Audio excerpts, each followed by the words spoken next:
നമസ്കാരം. സുഖമാണെന്ന് വിശ്വസിക്കുന്നു. ചായത്തമ്മയുടെ അനുഗ്രഹം കൊണ്ട് എല്ലാം ഭംഗിയായിട്ട് നടക്കട്ടെ എല്ലാവർക്കും. രാധാകൃഷ്ണനും സുഖം തന്നെയാണല്ലോ.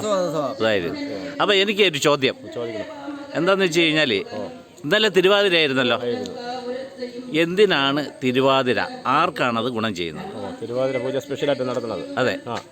ഈ തിരുവാതിര പൂജ എന്ന് പറയുമ്പോൾ നമ്മളിവിടെ നടത്തുന്നത് അത് മഹാദേവൻ്റെ പ്രാധാന്യമുള്ളതാണ് തിരുവാതിര.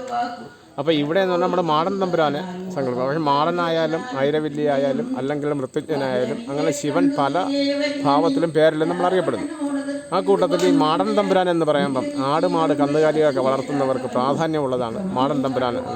പണ്ടുള്ള കാലങ്ങളിൽ ഉത്സവ നാടുകളിൽ ഈ പരറ്റി കൊലയൊക്കെ വാങ്ങിച്ച് മാടൻ തമ്പുരാന് നേതൃത്വത്തിനായിട്ട് കൊടുക്കുമായിരുന്നു.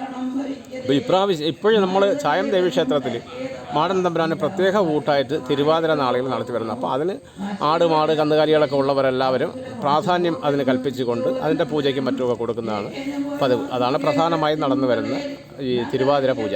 അപ്പോൾ ഇത് കേട്ടിട്ടേ ആടുമാടുകളൊക്കെ ഉള്ളവർ അടുത്ത മാസം മുതൽ തിരുവാതിര പൂജ ചെയ്യാൻ വേണ്ടിയിട്ട് ഇവിടെ വരുമെന്ന് വിശ്വസിക്കുന്നു. കാരണം അതിൻ്റെ ഇത് പലർക്കും അറിയില്ല. അതുകൊണ്ട് ഈ രാധാകൃഷ്ണൻ്റെ വീട്ടിലൊക്കെ പിന്നെ അതേപോലെ തന്നെ നമ്മൾ സാധാരണ കന്നാലിയുള്ളവരെല്ലാം എല്ലാ വർഷവും വീട്ടിന് മാടന് കൊടുക്കുന്ന ഒരു ഉണ്ടായിരുന്നു. അതിനൊരു കുരുത്തോലൊരു വളയമൊക്കെ കെട്ടി ശരി ശരി. അപ്പം ഇത് കേട്ടിട്ട് ആൾക്കാർക്ക് വിശ്വാസം വരട്ടെ.